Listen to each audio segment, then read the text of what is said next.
Ateekawo Embeera kati mbadde ndi awo ndi mu rehearsals. Azze n'abantu kumpi 150 bayingidde rehearsals. Baziyimiriza okitegeera tugezaako mugamba njogerera mu luyaaye gwe tonnaliwanika tonnatuuka kwogera kati eyo omusajja aliyene nze bye bintu bye nasooka okukola case ne mbivaamu era munansonyiwa ka vidiyo kayinza okuba kabi.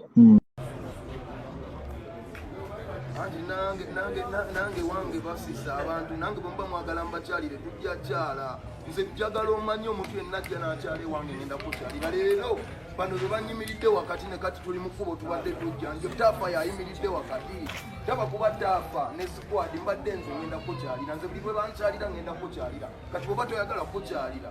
gamba abanyiga bo baleme kukyala kuba tebali welcome bro tebakyala kubanga ndi akyala buli lwe bakyala ngenda kyala nange nga bwe bakyala nga tebaŋŋambye nange ngenda kyala nga sikugambye obudde bonna bwenjagala kati kuba oba owuliranga ebyokumalako emirembe bye bigenda otunuulira tutemu ebyo ebyo mbikola naye si byenjagala naye mmwe mbanga abaniga bo balooza bali kaali boyi mwe mubitandisa ani asoose okuba mutabani wange waddewo abakubyeko ojja n'obwo bwana obuvimbavimba obwo bwakayiga okulya buchipusi ne bunvimbirako obwo boyi nze nyimbira miliyoni 15 simbuli nentobye boyi nze sina wesibadde sina mazige siryangako nze saagala mulooze nti ndi wakutawuni nze mbabongako nenewombeka kuba byendabye bingi boyi ndabye ebintu mwana obanga toli mukwano gwange ngaekitiibwa tokimpa sijja kikubanja kwesigala eyo nsigala eno naye bw'obanga ogenda kubanga ate tukwatagana ate nga baddogo bo bwe bajja nga bo balooza mbuze ndi muzeeyo olwo wenaweze emyaka 6 mu kagaali temugenda kujja muntu ulengako nze ngenda kaddiwa n'eccepe zange bino si byamaanyi nfa n'eccepe zange mungalo mubaddogo bo bwakamera ebifuba temugenda bwebajjawa kumbe n'eccepe zange ngenda fana z'omuntana era bagambe genda obyogeyo bobyoka nze ndikawuka kaluma boyi temunese aliyo nifana eccepe zange bwemba munawe bw'oba ofana eccepe zo nga zigenda kutoola ku zange boyi tugende naye bw'obanga oyagala emirembe najo ndina zisirimu ebyo so waliwo embeera oba tewali mbeera boyi wange kasima nange sikuyinaako mbeera kati controlling eyo obukolwa abo nange controlling eno abantu bange tugende maaso tujja kwegwako tujja kwesalako ebyekibuladi byekitiiki oba kyonna oba tunayokyayo kabuzira kamubiri sirina buzibu nange netonza musajja mukulu nandibadde okusinga era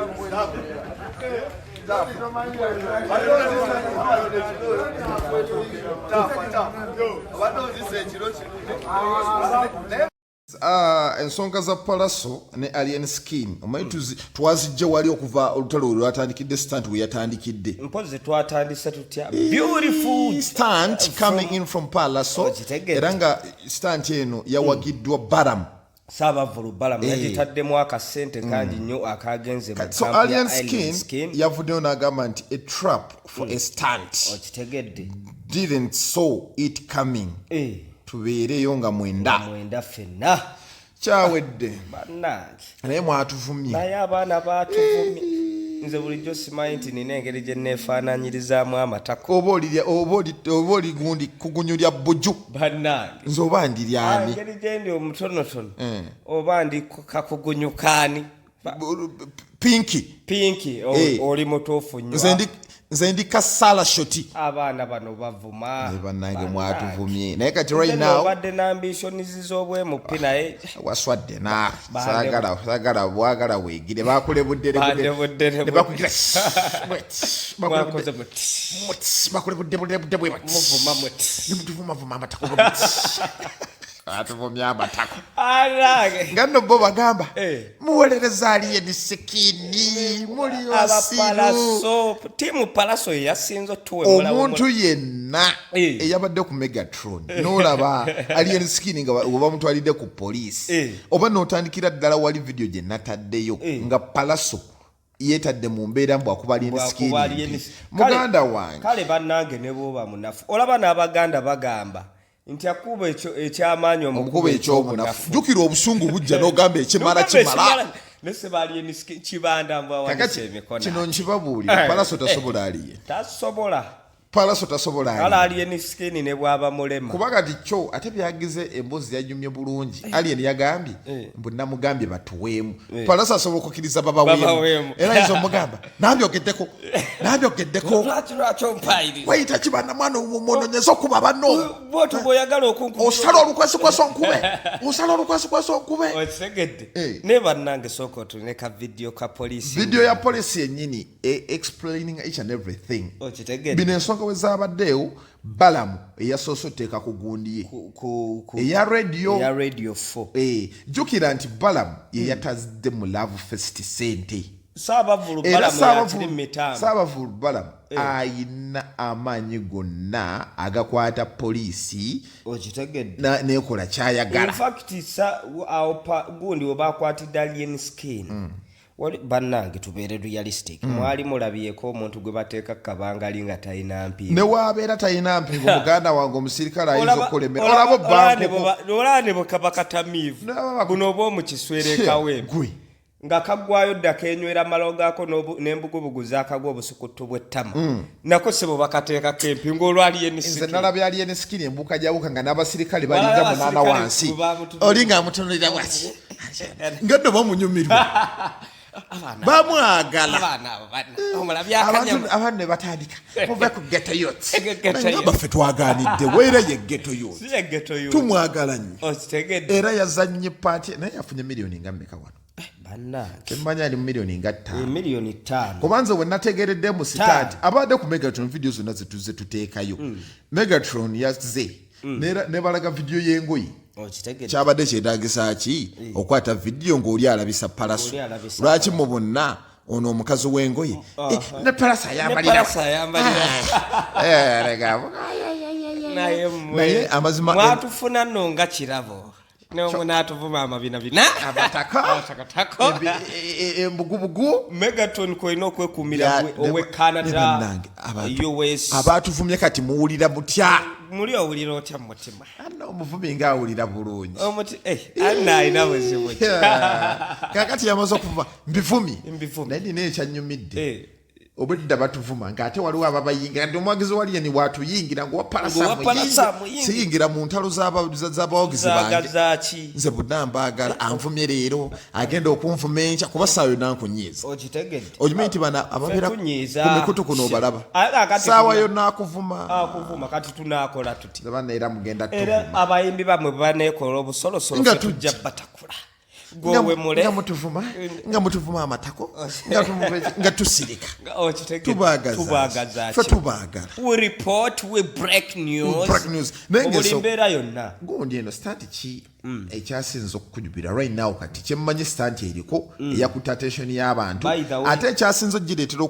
okulabwa ng'omuntu omugezi nga nze omanyi midiya eno ogisomyeko ogimanyi omanyi engeri gye bakolamu stanti zino kuba kasita walabye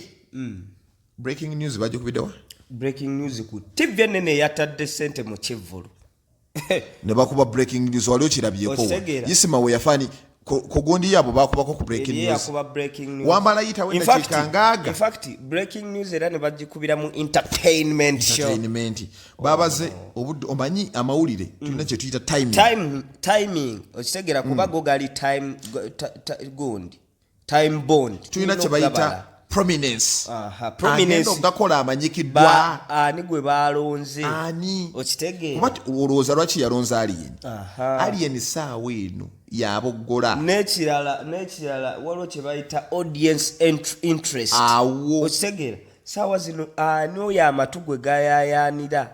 ali prominent amatu g'abantu gamuyayaanira ali mu bantu so era Saabavulu Balamu yagenze n'atula n'abantu abaasoma kye bayita mass communication ne bamunnyonnyola so bino ebintu tetukola bikole twabisoma netubikuguka ate abasinga abatuvumya amatako bali eyo bagira naye mwaswadde nammwe fenna twaswadde be bavumya amatako n'abavumi b'amatako with the matako and you the matako attractive bannange kyemwatukoze naye nga all in all nga mwenda tubeereyo naye nga alien skin yazanye bulungi by the way soko nnyonnyole firimu eno to be realistic bukyanga tulaba stunt eno yatususeeko era ndowooza mu ggwanga lyonna ffe abantu aba okitegeera ffe abagigewuse olw'ensonga nti obongo tulina bw'amaanyi nnyo mu media era bwe tugamba nti Megatron media wano kuwoyina okusinziira n'otegeeza ne munno nti tovaawo busajja buyina bujja each and every time naye olaba naye ndaba bakozeemu ensobi start eno ogiraba ebadde emalako leero n'enkya ebadde kakati awo nga 3 ekivulu si kya weekend ebadde ino twala ennaku zaayo 3 kati nga 3 awo alien najja n'asanga Pallaso nga mwana gwe wandabisiza n'eggaali ey'amaanyi nayagala omukuuna bw'ati olutalo ne lujja gundi n'alusirisa n'abanga era gundi ng'abakulira ne bagamba muteeke gadi wansi respect mumulekuno nayo geto yutuweka wempe geto tejagenda kwawula geto ayina nakola kano nze nakula negomba Pallaso okitegeera era nze netona ensobi zonna ze nakoze mwana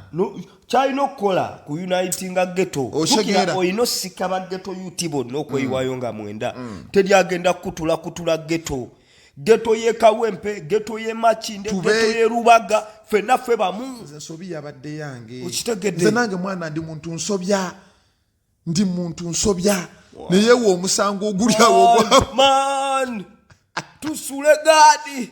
gwe okitegedde neyewa omusango gwe omunene naye nga stunt ekyamazima bukyanga tufuna stunt eno yaliddewo zonna eno stunt yawawaziza nnyo amata olw'ensonga nti bakozeseza omuntu omutuufu kuba stunt aliko stunt eno ogiraba anti waliwo stunt tebakoleramu n'ebyambyoni oli nagamba amusanzima akatambike simanyi akoze atya nazo bazikoleramu stunt naye eno stunt yabaddemu machuwa naye ensobi gye bakozemu n'endala nenawo babloga abaleese omuvubuka enkambi yali ensikiri nga gwonna ogulaba gwindi gw'amatooke byegwogera tegubitegeera bannange toleetanga muntu kukola stunt babloga kibulamu omuwa ekyokulya amulekera n'okuwa abantu amawulire amafu I saw the guy was nervous atidde bamuteeka mu kyatasobola fe tulina abaana eno ng'omutendeka n'otamutendeka omugamba mugambiimirira wali nze nkufunira wali dogosite mu bwayina wali ne mugamba nti nyiiga nanyiga kola ekintu kino banga avaamu ezziga n'avaamu ezziga okitegeera naye omuntu omusibye bandage ku mikono byenayogera face tekijjayo simayambo baliwo gwe bakubye buyaye yadde simanyi mbadde ku gaadi ya Pallaso simanyi bikigwe naawe teyabadde ku gaadi yabadde ku kengeri naye nga alien skin amanyi gendowooza ogalabye gaadi alien skin bulijjo tumwogerako wano nti the guy alimu amasannyalaze omanyi generations zijja to be realistic twafuna generation y'abasajja bana abasatu mu early 90s ne2000 awo ne bavuga ekintu kyabwe netuddamuko ne tufunamuko ku masannyalaze gandowooza red and whistle abo batuwamuko ku masannyalaze bana abalate babaddeewo nnyo paka tugudde ku masannyalaze galien skin ate era nago bw'ogageraageranya kugaba red and whistle tekibalansi ngalien skin aina amaanyi mu bantu bw'olabiramu amaanyi mangi social media yonna yabadde social media yakute bayita kalenge 80% yabadde ku side ya alien because people are like lwaki amukubanga alien skin n'awanika emikono wali n'awanika emikono yanga kyadde kijja omusala panchi ku luba Pallaso no nenga bad black amulidde stunt bwe yamututte bad black oyo bad black naye yalidde naye bana ye yalubadde kati leka nkubuulire buli stunt ebaawo kyoba olina osooka okukola kwata sente penge muweereze sente ze nga bukyali bw'omaliriza bwotyo ba godfather bano bawe sente zaabwe va mu muzanyo badi bulaka yagenda kuwandiika jjukira ababloga bagenda kupakunkana muwe sente ze nga bukyali kubeeza abamalaya wamulaba baganda zimwa yamala nja kwogera abantamanyirwa kasente yagambye mbu Pallaso ayina embalabe zimulinga amayute sitanti yonna oguma ne bakuvuma oba kati saawa eno newaba yakutte miliyoni newaba yakutte buli ono mwana alienamwa milioni 5 gundi namuwa akakadde kakoze eki nasindikira kyamanyi milioni nga 10 zagudde milioni 10 zagudde kuba abasirikale bano seba paketi za sigala abo ba paketi za sigala 15,500 kati gwe gaana okukola kye bagambye osooka owulire kye bayita ne bannange sente erina amaanyi ganja sente yo y'amaanyi sente erina amaanyi ate n'obuyinza kintu kikola kyo yasasudde beka ku poliisi yagize bugizi oba n'agenda ekibuye yakubye esimu naga mundeetereyo kabanga uyina katemba gwegenda mundeetere n'abasirikale abazannyanga ku mizannyo mu masomero munoonyeemu abali creative mutuule ku certificate zaabwe bwe mwalaba nga bateerako comment it was good in music dance ng'amalayo abo bemuba mundeetera okitegedde naye n'abasirikale bakazannyeemu bubi nnyo kabuzeemu kuba olaba okimanyi nti bakuteebereza kwekalakaasa ne bakwata ne bateekawo embeera awali eniskini we yaddukidde badde bakubaka amasasi nga 3 mu bbanga sigokka tegamala okuba magazini namba okitegedde nobaawo okwanaamiriza okwo temwakubye wadde akaganga wadde enduulu naye byabadde bimwenya byatuuse eseera ne binyumirwa nga basanyufu waliwo ne yabadde amugize eyamutudde okumpi nga bamutundira omanyi fangoni soja fangoni bamwesunga nnyo mulabako batuuse wali ate ne basanyuka nga basanyufu olabye akanyama yambala engatto ezo engatto alieni zayambala nno nga bazinoonyeza abavubuka naye fangoni is another thing on this planet era nga ndowooza mutegedde nti Megatron Media ku lwamuli ageesigika fena tubawa information ne abatuvumye ne batuvuma abakoze ki ne mukola ki tetubasalira musango mubawagizi baffe tubaagala abali Canada abali UK abali US fe tugenda basigira ekifaananyi kya entertainment ate tukijjeyo nga bwe kiteekeddwa okuvaayo kuba ffe tumanyi buli kye bayita entertainment tricks osegera media tricks zonna tuzimanyi era tuzisensula so wekumire ku Megatron wano totangatanga bantu bagenda ne babawo biwulire ekyo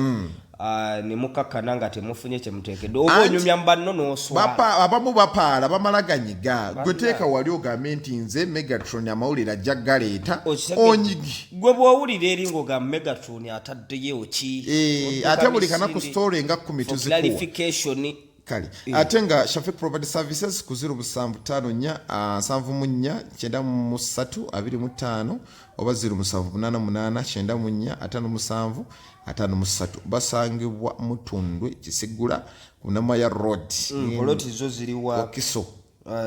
mpiji kabasanda futi 25 kwa 5 milioni 2 futi 5 ku 10 era milioni 4 nsauza seminti 5 zirabo obwangu obulingo obwo go just wekumire wekumizaawo baberenga bakuweriza mu mpereza enjawulo Shafik bukubire kati kweze namba za simu 0754 7493 25 Megatron for tutugina beranga tubawa mawuli amole manji wegali wano a champion gudu omutabani wa alien skin gendo olabe ku ngeri je yazanyemo oba ye yalidde mmeka ona ali na tata fangoni father kakati amole manji gachajja wano manager agenda kujja berenga anyumya stand eno n'amawulire amalala manji galabe kwegali wano ku Megatron tovaawo womala okulaba eno labe endala